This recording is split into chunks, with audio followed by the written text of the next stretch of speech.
Hello, my name is Gabi Abudo, a communication studies major and a philosophy minor, with a keen interest in ethical theories. Today, I will be discussing the worldview of hedonism and how it accounts for the nature of pleasure, suffering, and the existence of evil. What is hedonism? The term hedonism derives from a Greek word hedon for pleasure. It is a philosophical doctrine that places the pursuit of pleasure as the central goal of human life. All hedonistic theories identify pleasure and pain as the only important elements. It tries to define what is good for us, how we should behave, and what motivates us to behave in the way that we do. The claim that pleasure and pain are the only things of ultimate importance is what makes hedonism distinctive and philosophically interesting. Modern hedonism, while still revolving around the value of pleasure, has broadened. Today, debates continue over what qualifies as true pleasure and whether psychological satisfaction is as important as physical gratification. Pleasure and pain. Pleasure is, in general, broadly understood as including all pleasant feelings or experiences such as contentment, delight, exhilaration, gratification, love, relief, etc. Pain is broadly understood as including all unpleasant experiences or feelings, such as agony, anxiety, despair, discomfort, disgust, and so on. Origins of hedonism. The earliest written record of hedonism comes from the Karvaka, an Indian philosophical tradition based on the Brahaspatya Sutras. The Karvaka persisted for 2,000 years. It advocated skepticism and hedonistic egoism, that the right action is the one that brings the actor the most pleasure. The Karvaka acknowledged that some pain often accompanied or was caused by sensual pleasure, but that pleasure was worth it. Aristippus and the Cyrenaics. The Cyrenaics, founded by Aristippus, were also skeptics and hedonistic egoists.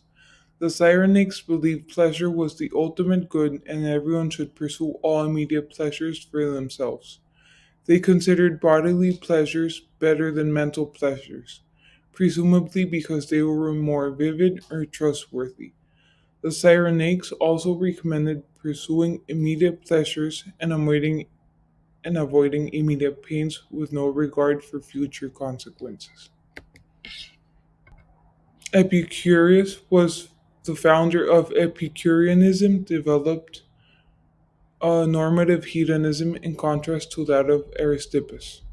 For Epicurus, happiness was the complete absence of bodily and especially mental pains, including the fear of gods and desires for anything other than the bare necessities of life. Once he once said, once we experience unnecessary pleasures, such as those from sex and rich food, we will then suffer from painful and hard to satisfy desires for more and better of the same. Epicureanism is generally egoistic, as it encourages everyone to pursue happiness for themselves. However, Epicureans would unlikely commit selfish acts because Epicureans train themselves to desire only the very basics, which gives them very little reasons to do anything to interfere with the affairs of others. Other key contributors to the debate over hedonism include Plato, Aristotle, Aquinas, Butler, Hume, Mill, Nietzsche, Brentano, Sidgwick, Moore, Ross, Broad, Ryle, and Chisholm. There are two main divisions of hedonism. The first is psychological hedonism.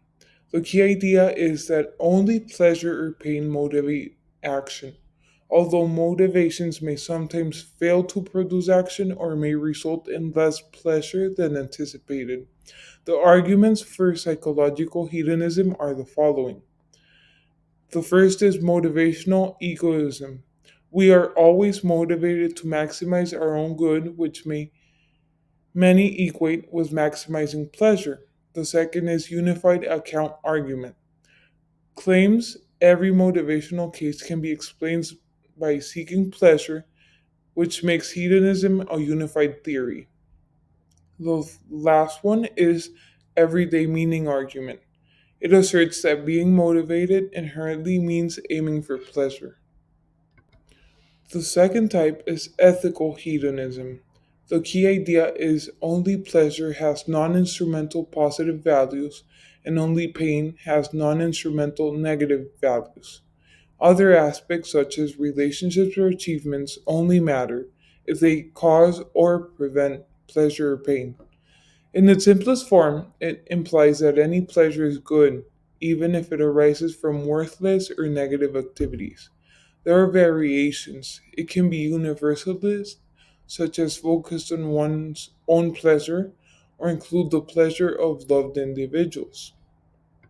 There are several theories on the nature of pleasure. First is the phenomenalism. Pleasure is a mental state with a specific feel or phenomenology. The second is intentionalism.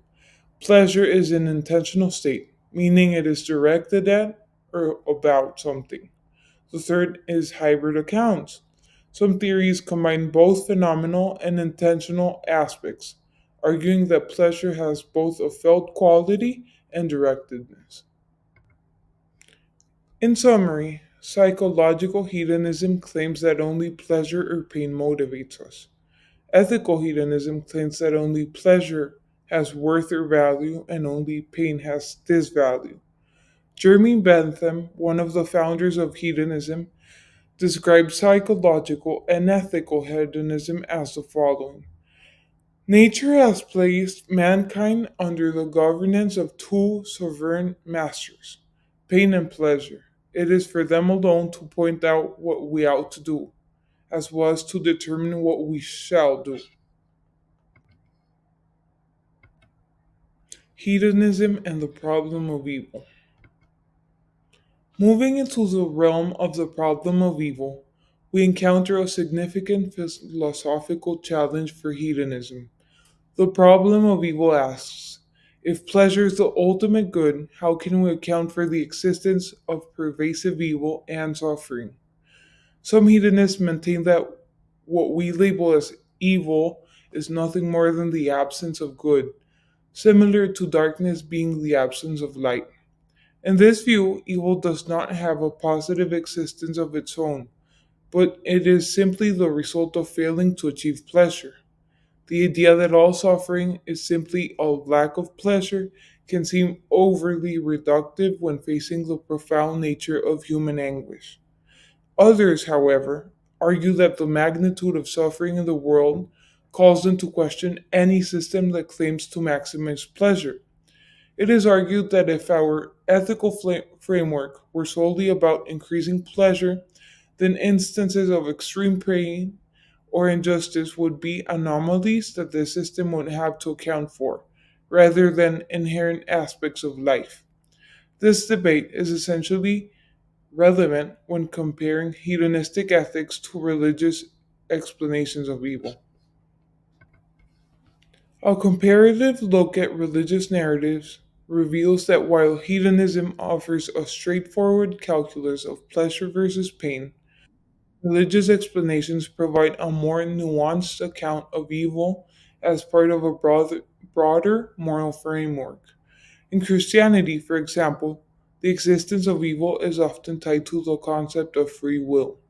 The ability to choose means that humans sometimes opt for actions that cause suffering, which is then seen as a necessary component of moral growth and spiritual testing. Unlike the hedonistic model, which proposes that every aspect of life should aim to maximize pleasure, the religious model accepts suffering as a sometimes unavoidable part of the human life, offering redemption and meaning through it. Additionally, modern debates in ethics and psychology have questioned whether a purely pleasure based life is sustainable. Some argue that the relentless pursuit of pleasure can lead to hedonistic adaptation, where the satisfaction derived from positive experiences diminishes over time. These discussions invite us to consider that while pleasure is important, it might not be the sole determinant of a meaningful and ethical life. In conclusion, as I reflect on this project, I have gained several important insights. The study of hedonism has deepened my understanding of how pleasure and pain interact as central components of human experience. I now appreciate that while hedonism offers a seemingly simple solution, such as maximize pleasure and minimize pain, the reality of human life is far more complex. The problem of evil, with its limitless instances of suffering and moral ambiguity, challenges the hedonistic claim that pleasure can always be the guiding principle. This project has taught me the value of comparing different philosophical and religious perspectives. By examining hedonism alongside religious explanations for evil, I discovered that no single worldview provides all the answers. Instead, each framework offers unique insights and limitations. Finally, I learned that engaging with difficult questions, like the problem of evil, not only sharpens our ethical reasoning, but also encourages us to think critically about our own values and the kind of lives we want to lead. In conclusion, the exploration of hedonism in relation to pleasure, suffering, and evil has provided me with a richer understanding of how ethical theories attempt to explain the realities of human condition. Here are the works cited. Thank you so much for your time.